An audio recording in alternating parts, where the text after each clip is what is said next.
Rīgas kinostudija piedāvā. Tēvs audzina dēlus par olimpiešiem. Es gribēju, lai viņi sev pierāda starptautiskā līmenī. Boks ir viņu dzīve. Latvijā tāds sporta veids kā boks pieder kriminālajām struktūrām. Tagad tu neto samaksāji savu naudiņu, tu nevarot startēt zem brāļa karogas.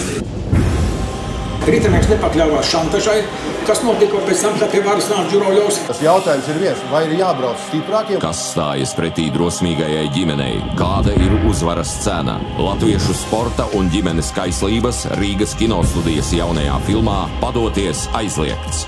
Režisors Cintars Dreibergs.